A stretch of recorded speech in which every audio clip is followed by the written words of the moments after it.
आज का वीडियो आप जो कुछ भी चाहते हैं उसे प्राप्त करने के लिए 369 विधि के बारे में। ये अभिव्यक्ति के लिए व्यापक रूप से उपयोग की जाने वाली तकनीक है। इस तकनीक का इस्तेमाल करके हम बहुत सारा पैसा कमा सकते हैं। आप जिस व्यक्ति को पसंद करते हैं उसके मालिक हो सकते हैं। आपको अपनी नौकरी और पैसों में मुनाफा हो सकता, नया घर, नई कार, छुट्टी, नया व्यवसाय, व्यवसाय में सफलता आदि। इस जादू पद्धति को आपके सामने पेश करने से पहले टेस्ला कौन? निकोला टेस्ला वह व्यक्ति हैं जिन्होंने आज हम जितने भी इलेक्ट्रॉनिक्स देखते हैं उनका आविष्कार किया। वह एक वैज्ञानिक हैं जिन्होंने इस क्षेत्र में आधुनिक प्रत्यावर्ती धारा और बिजली आपूर्ति सहित सबसे बड़े अवसर दी।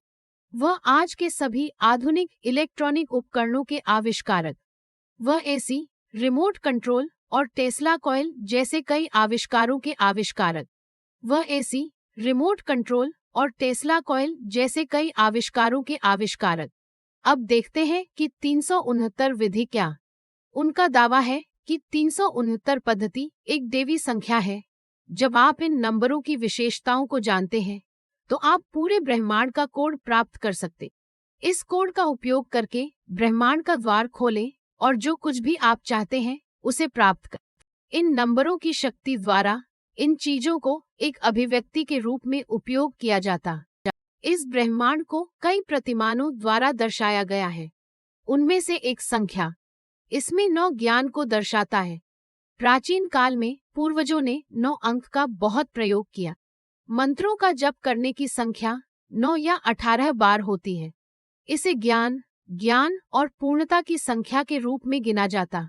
मसीह के विश्वासियों की संख्या 9 दिनों तक बढ़ जाती है ना? 9 में वैज्ञानिक रूप से और भी कई विशेषताएं।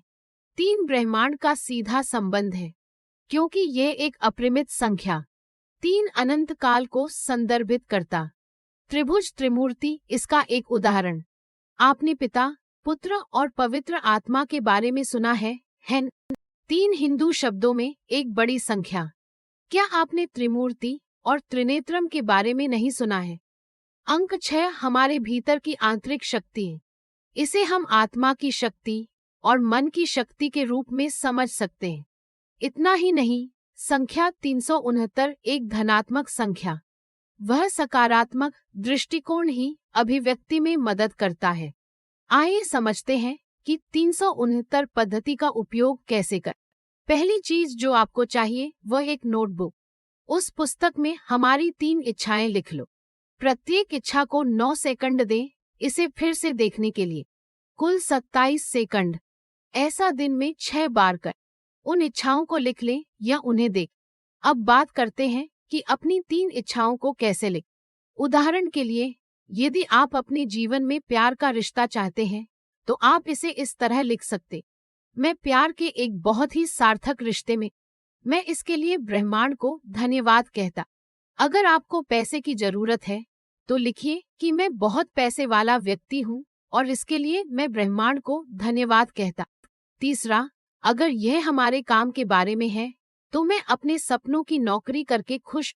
मैं इसके लिए ब्रह्मांड को धन्यवाद कहता। इस प्रकार 3 इच्छाएं लिखनी चाहिए। इसे आप अपनी इच्छा के अनुसार बदल सकते।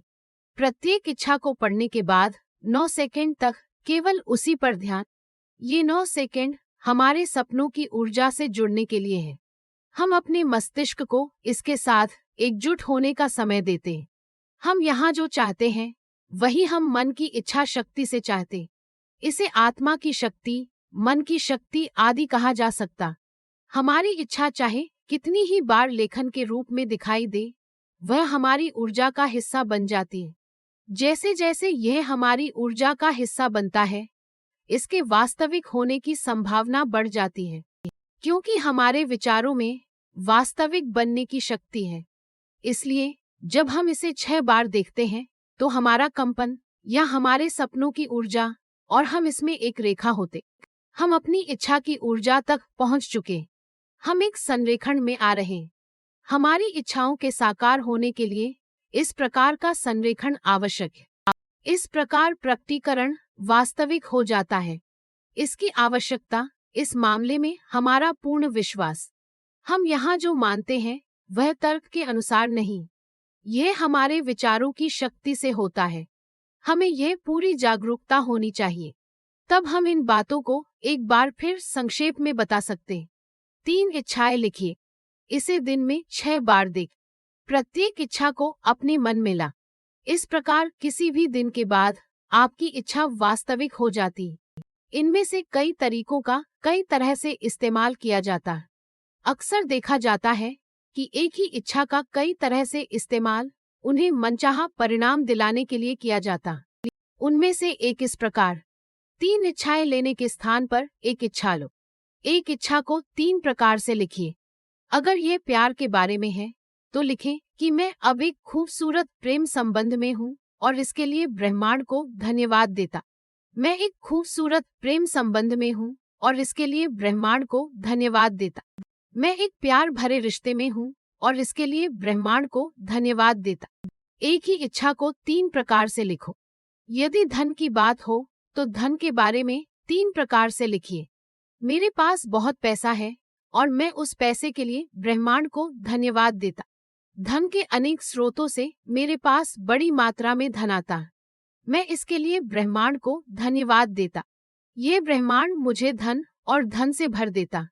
मैं इसके लिए ब्रह्मांड को धन्यवाद देता। अगर आपका काम है तो मैं अपना पसंदीदा काम कर पाकर खुश। मैं अपने सपनों की नौकरी से पूरी तरह संतुष्ट। मैं इसके लिए ब्रह्मांड को धन्यवाद देता। अगर यह आपका काम है तो मैं अपना पसंदीदा काम करने में सक्षम होने से पूरी तरह संतुष्ट।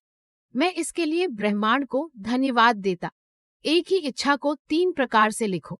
इसे दिन में 6 बार लिखें। या यदि आप समय भूल जाते हैं तो यह आपको याद दिलाने के लिए अलार्म सेट कर सकता। दोपहर 3 बजे, शाम 6 बजे, रात 9 बजे। अब यह 3 समय हो गया। अब अगला 3 बार अगले दिन सुबह के समय का। उसके लिए अभी एक अलार्म सेट कर। ऐसा 9 दिनों तक सुबह 3 बजे, 6 बजे सुबह और 9 बजे शाम को कर। फिर हमारी ऊर्जा 9 दिनों के लिए पूरी तरह से इन 3 इच्छाओं में स्थानांतरित हो जाती है। तब हमारी इच्छा बहुत जल्दी हकीकत में बदल जाती है। दूसरे तरीके से कहें तो एक इच्छा को 3 बार 3 तरह से लिखा जाता। दिन में 6 बार लिखा। ये 9 दिनों तक जारी रहता है। इस तरह से इस्तेमाल करने वालों का कहना है कि यह बहुत जल्दी रिजल्ट देता है। निकोला टेस्ला हमें जो बताते हैं वह आवृत्ति और कंपन का अनुभव। यह हमें ऊर्जा के विभिन्न रूपों के बारे में बताता है। हमें इस मामले में पूरी तरह से आश्वस्त होने की जरूरत, क्योंकि आपकी इच्छाएं विचारों की ऊर्जा से पूरी तरह से हकीकत में बदल जाती। विचारों का सार क्या है? प्रत्येक विचार की अपनी ऊर्जा होती है। वह ऊर्जा दूसरी वास्तविकता द्वारा निर्मित की जा सकती है। यह विचारों के बारे में निचली पंक्ति है। निकोला टेस्ला ही वह व्यक्ति थे जो इसे बहुत स्पष्ट रूप से समझते। वह क्या कहते हैं कि यदि आप कुछ हासिल करना चाहते हैं तो आपको इसके बारे में ऊर्जा की स्थिति में सोचने की जरूरत। तुम्हारे तर्क मन की वहां जरूरत नहीं। इसके बजाय आपको अपने विचारों की ऊर्जा का उपयोग करके एक सपने को साकार करने के लिए तैयार रहना चाहिए। पता करें कि आप अपने सपने पर किस प्रकार की ऊर्जा खर्च करते हैं, क्योंकि प्रत्येक विचार की अपनी ऊर्जा होती। ध्यान दें कि आपके सपने का समर्थन करने वाली ऊर्जा ने आपके विचारों को ले लिया है। यानी केवल उन विचारों को याद रखने की कोशिश करें जो आपके सपनों का समर्थन करते। स्वप्न के साकार होने पर क्या होगा? जैसे विचार अवश्य ही स्वप्न के साकार होने में बाधक बनेंगे।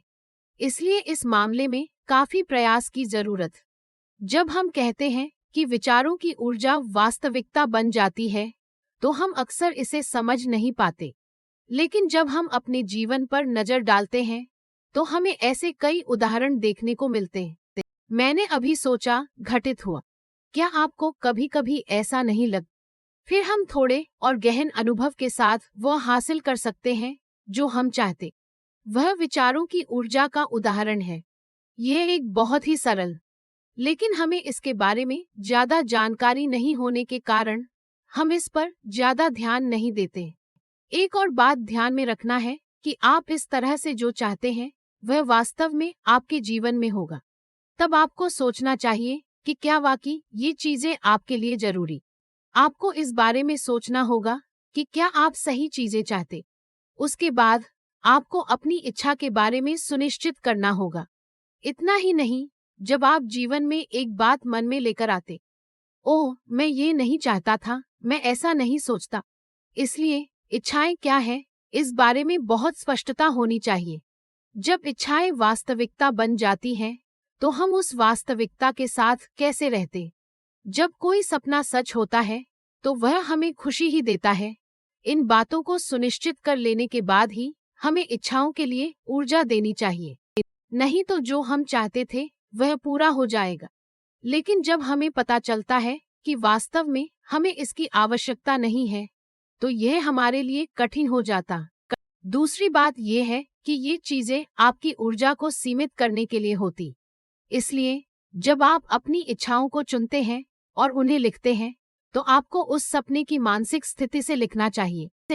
यानी यदि आप धन प्रकट करते हैं, तो आपको ये देखने में सक्षम होना चाहिए कि धन आपके बगल में आ रहा है और भर रहा। या जब आप प्रेम के लिए लिखते हैं, तो आपको उस प्रेम की परिपूर्णता का अनुभव करने में सक्षम होना चाहिए। तब उसे ब्रह्मांड को पूरी तरह से छोड़ देना चाहिए। अपने प्रकटीकरण के बारे में ज्यादा न सो। आपको इस ब्रह्मांड की भाषा जाननी चाहिए। मेरी इच्छा होगी या नहीं, इस पर संदेह न करें, इन कामों को करना चाहिए। क्योंकि ब्रह्मांड कहीं भी संदेह या अनुपस्थिति के स्रोत के पास नहीं पहुंचे।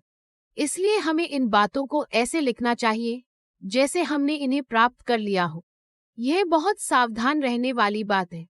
इसके बारे में सावधान रहने वाली एक और बात यह है कि अभिव्यक्ति में कुछ चीजें हो सकती, बाहर की कोई चीज यहाँ बाधा नहीं। हमारे अपने विचार, हमारी इच्छाएं और इच्छाएं हमारे सपनों में बाधा बनेंगी। इसलिए सावधान रहें कि हम ब्रह्मांड को प्रस्तुत की गई किसी भी इच्छा या सपने के बारे में न सोचें। जब इस तरह के विचार सामने आते हैं, तो हमारी ऊर्जा के प्रकट होने में और जिन चीजों को हम वास्तविकता बनने की इच्छा रखते हैं, उनमें बाधा उत्पन्न होगी। इसलिए यह सुनिश्चित करना हमारी पूरी जिम्मेदारी है कि हमारे विचार नकारात्मक न। इस बात का ध्यान रखें कि हमारे सपनों के बारे में किसी भी तरह के नकारात्मक विचार न आए। या जब ऐसे विचार आते हैं, तो हमारे सपनों में रुकावट आ जाती है। इसलिए सुनिश्चित करें कि नकारात्मक विचार न आए और हमारे सपनों के प्रवाह में वापस चले जाएं। अपने विचारों को सकारात्मक बनाने से हमारे सपने उसी प्रवाह में वापस आ जाएंगे और वास्तव में बदल जाएंगे।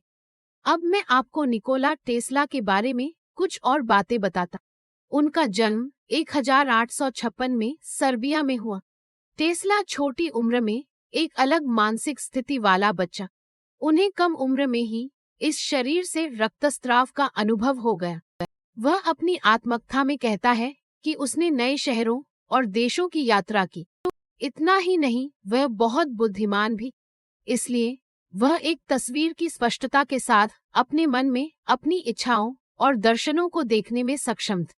उन चित्रों के वास्तविकता बनने से पहले वह अपने भीतर ऐसी सटीक तस्वीर बनाने में सक्षम था। उन तस्वीरों की स्पष्टता ने भी उन्हें इसे जीवंत करने में मदद की। विशेष रूप से इलेक्ट्रॉनिक उपकरणों के जटिल हिस्से उसके भीतर बहुत स्पष्ट थे। टेस्ला ने इस तथ्य पर बहुत ध्यान दिया कि संख्याओं ने उनके जीवन में एक भूमिका निभाई। उदाहरण के लिए, भवन में प्रवेश करने से पहले वह भवन के चारों ओर 3 बार घूम। उसने बर्तन पोंछने के लिए 18 बार रुमाल का इस्तेमाल किया। वह इन नंबरों से ही होटल के कमरों में रुकता। उन्होंने न केवल अपने जीवन में बल्कि दूसरों के जीवन में भी अंकों को महत्व दिया। जब हम टेस्ला के 369 मेथड को समझने की कोशिश करते हैं, तो हम इसके कई हिस्से देख सकते हैं। ये तकनीक आपके लिए उपयोगी हो सकती है और आपके सपने सच हो सकते। अब प्रकटीकरण के लिए कुछ बातों का ध्यान रखना चाहिए। सबसे पहले, कोई फर्क नहीं पड़ता कि आप क्या चाहते हैं, ऐसा दिखना चाहिए कि ये अब हो रहा। ऐसी भाषाओं का प्रयोग न करें, कल मैं वह करूँगा, कल मैं वह करूँगा, या मुझे इसकी आवश्यकता है, मुझे वह चाहिए। इसके बजाय इस भाषा का प्रयोग करें, मैंने इसे हासिल किया है, मैंने इसे अभी हासिल किया। वहीं दूसरी ओर ये न सोचें कि अपनी इच्छाओं को पूरा करने के बाद ऐसा नहीं होगा। जब आप ऐसा करते हैं, तो आप अपनी इच्छाओं में बाधा डालते, तब यह वास्तव में नहीं बदलेगा। तीसरा, अपनी अभिव्यक्ति या इच्छाओं के घटित होने के लिए समय की अवधि 21 दिन, 33 दिन आदि विचार करें कि इस अवधि तक आपकी मनोकामनाएं पूरी होंगी। इस समय के साथ आप अपने सपनों को स्वीकार करने की मानसिक स्थिति में पहुंच जाएंगे। दूसरा, सुनिश्चित करें कि आप इसे नियमित रूप से करें, चाहे आप किसी भी तकनीक का उपयोग कर।